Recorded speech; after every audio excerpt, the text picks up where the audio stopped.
прошлой неделе получил послание от Верховного. রুশ president Vladimir Putin ইরানের পররাষ্ট্রমন্ত্রী আব্বাস আরাঘচিকে বলেছেন, মধ্যপ্রাচ্যের শান্তি প্রতিষ্ঠায় মস্কো তার সাধ্যমতো সবকিছু করবে। 27 এপ্রিল সেন্ট পিটার্সবার্গে ইরানের শীর্ষ কূটনীতিকের সঙ্গে এক বৈঠকে প্রেসিডেন্ট পুতিন এই আশ্বাস দেন। Опираясь на это мужество и стремление к независимости, иранский народ пройдет.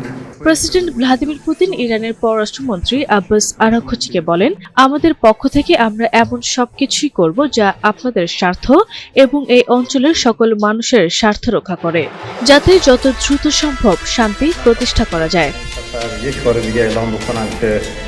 روابط جمهوری اسلامی ایران و فدراسیون روسیه از نظر ما یک شراکت راهبردی هست و به همین شکل ادامه پیدا کرد। এখন পিরিয়ড হোক রেগুলার বা হেভি, প্রয়োজন মতো কনফিডেন্স আছে ready. Play with confidence.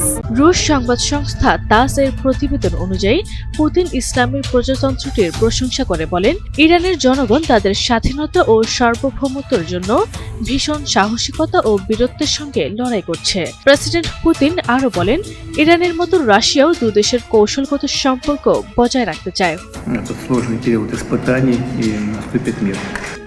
27 April রাজধানী মস্কোতে পৌঁছানোর পর ইরানের পররাষ্ট্রমন্ত্রী আব্বাস আরাঘচি মধ্যপ্রাচ্যে যুদ্ধ বন্ধের লক্ষ্যে একটি সমঝোতায় পৌঁছানোর আলোচনা ব্যর্থ হওয়ার জন্য ওয়াশিংটনকে দায়ী করলেও ইরান ও যুক্তরাষ্ট্রের মধ্যে যুদ্ধবিরতি এখনও কার্যকর রয়েছে।